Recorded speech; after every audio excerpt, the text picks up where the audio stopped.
देश की आर्थिक राजधानी मुंबई, जहां करोड़ों के आशियाने तो हैं, लेकिन पीने के लिए पानी नहीं है। आरे कॉलोनी के रॉयल पाम्स में पिछले 20 सालों से लोग बूंद बूंद पानी के लिए तरस रहे हैं और अब टैंकर्स की हड़ताल ने इस माया नगरी की प्यास और बढ़ा दी है। आखिर टैक्स देने के बाद भी जनता क्यों बेबस है, रिपोर्ट देखिए।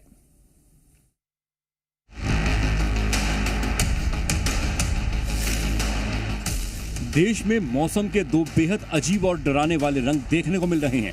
एक तरफ जहां तेलंगाना में आसमान से बरसी आफत और सैलाब ने लोगों का जीना मुहाल कर दिया है, तो वहीं दूसरी तरफ देश की आर्थिक राजधानी, सपनों की मायानगरी मुंबई में लोग पानी की एक एक बूंद के लिए तरस रहे हैं।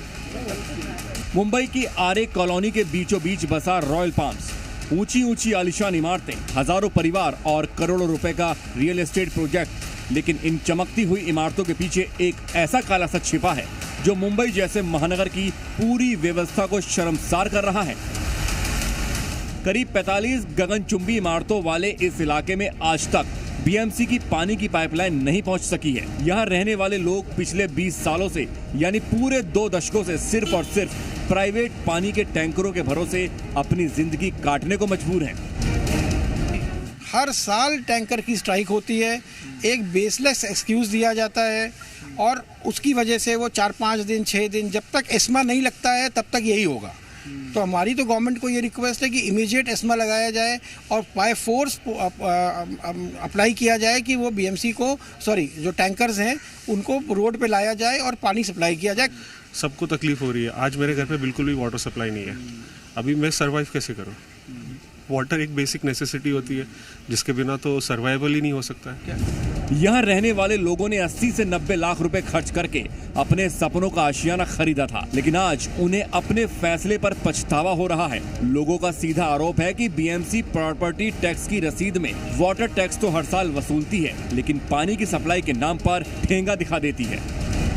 तो जो भी टैंकर से पानी आता है उसी से आरओ प्यूरिफाई करके उसी से ड्रिंकिंग वाटर यूज़ करते हैं हम। अभी वो जब है नहीं तो हमें बिस्लरी ऑर्डर करनी पड़ रही है, उसकी भी कॉस्ट हाई हो रही है। इवन तो मार्केट में भी उसकी सप्लाई है नहीं, क्योंकि 1-2 दिन में तो सारे ख़त्म हो चुके हैं, तो वहाँ पे भी कोई सप्लाई आ नहीं रही है, तो बहुत ज़्यादा प्रॉब्लम आ रही है। भी पानी नहीं है, पीने के लिए भी अभी इशू है, क्योंकि जब पानी का सप्लाई नहीं है तो बिस्लरी जो भी हमारा सप्लाई आता है वाटर ड्रिंकिंग का, उसके ऊपर भी रैशनिंग लग गई अभी। सवाल सिर्फ टैक्स का नहीं बल्कि सरकारी साठगांठ का भी है। इन इमारतों को नगर निगम से ऑक्यूपेंसी सर्टिफिकेट यानी ओसी मिल चुकी है। अब जनता पूछ रही है कि जब पानी जैसी बुनियादी सुविधा ही नहीं थी तो आखिर किस आधार पर इन इमारतों को रहने योग्य घोषित किया गया। रॉयल पाम्स के इस संकट को मुंबई वाटर टैंकर एसोसिएशन की अनिश्चितकालीन हड़ताल ने अब आपदा में बदल दिया है। 7 जून की आधी रात से मुंबई के करीब 2100 निजी टैंकरों के पहिए थम गए हैं।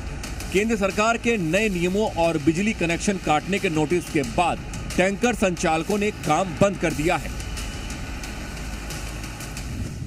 टोटल जो मुंबई वाटर टैंकर्स के साथ एफिलेटेड है 2100 वाटर टैंकर्स है, जिसका डिनोमिनेशन है 500 लीटर से 30,000 लीटर पर डे। हम लोग 550 mld वाटर सप्लाई करते हैं, जो मुंबई का डेफिशिएट है। कभी कभी पूरा होता है, कभी कभी नहीं होता है। पानी जो हम लोग लेते हैं रिंग वेल से लेते हैं, वेल से लेते हैं, वो नॉन पोर्टेबल वाटर रहते हैं। और हम बार बार आपका ध्यान देना चाहूँगा कि हम 95% जो ट्रेड करते हैं वो नॉन पोर्टेबल है, और ये GR पॉलिसी जो सेंट्रल ग्राउंड वाटर की आ रही है वो पोर्टेबल के लिए आ रही है। संकट सिर्फ रॉयल पाम्स का नहीं, पूरी मुंबई का है। बीएमसी के मुताबिक मुंबई को पानी देने वाले 7 जलाशयों में सिर्फ 14.92% पानी बचा है। शहर में पहले से ही 10% पानी की कटौती लागू है।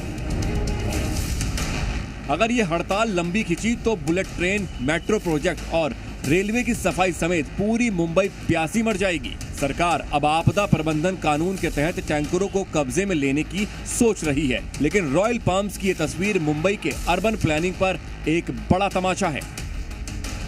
इंतजार, पानी के नाम पर टैक्स की मार और अब बूंद बूंद को तरसती जिंदगी। सवाल यही है कि मायानगरी के इन टैक्स पेयर्स को हक का पानी कब मिलेगा। ब्यूरो रिपोर्ट, जी मीडिया। पश्चिम बंगाल में टीएमसी नेताओं के खिलाफ लोगों का गुस्सा थमता नहीं दिख रहा। आरोप यह है कि सरकारी योजनाओं में वसूली गई कटमनी को लेकर अब जनता खुलकर विरोध कर रही है। हालात ऐसे हो चुके हैं कि कई इलाकों में टीएमसी नेताओं और उनके करीबी लोगों को चुपचाप पैसे लौटाने पड़ रहे हैं।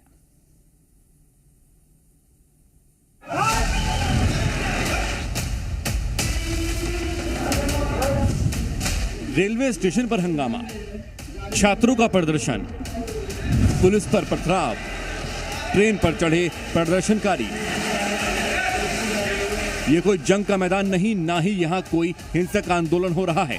ये बिहार के पाटलिपुत्र स्टेशन की वो खौफनाक रात है जिसने सिपाही भर्ती परीक्षा की पूरी व्यवस्था को हिलाकर रख दिया। परीक्षा आज है लेकिन बारूद आधी रात को ही फट गया। घड़ी में आधी रात के 12 बज रहे थे। दूर दराज के जिलों से आए हजारों अभ्यर्थी पाटलिपुत्र स्टेशन पर डटे थे। ट्रेन खचाखच भरी थी, पांव रखने की जगह तक नहीं थी और तभी सब्र का बांध टूट गया। जानकारी के मुताबिक कैंडिडेट्स ने ट्रेनों की व्यवस्था न होने से नाराज होकर रेलवे ट्रैक पर उतरकर विरोध प्रदर्शन किया। गुस्साए छात्रों का हुजूम रेलवे ट्रैक पर कूद पड़ा। चक्का जाम कर दिया गया जिसकी वजह से ट्रेनों की रफ्तार थम गई।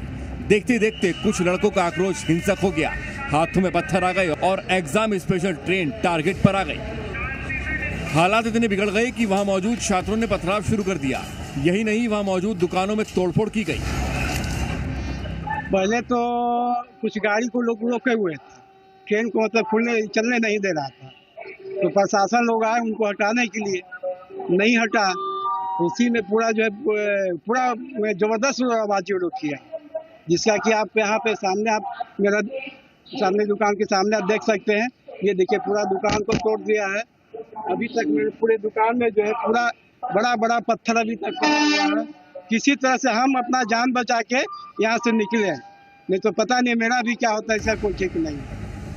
देखते देखते प्रदर्शन उग्र हो गया। हालात को काबू करने के लिए पुलिस को लाठी चार्ज करना पड़ा, जिससे रेलवे स्टेशन पर अफरा तफरी मच गई।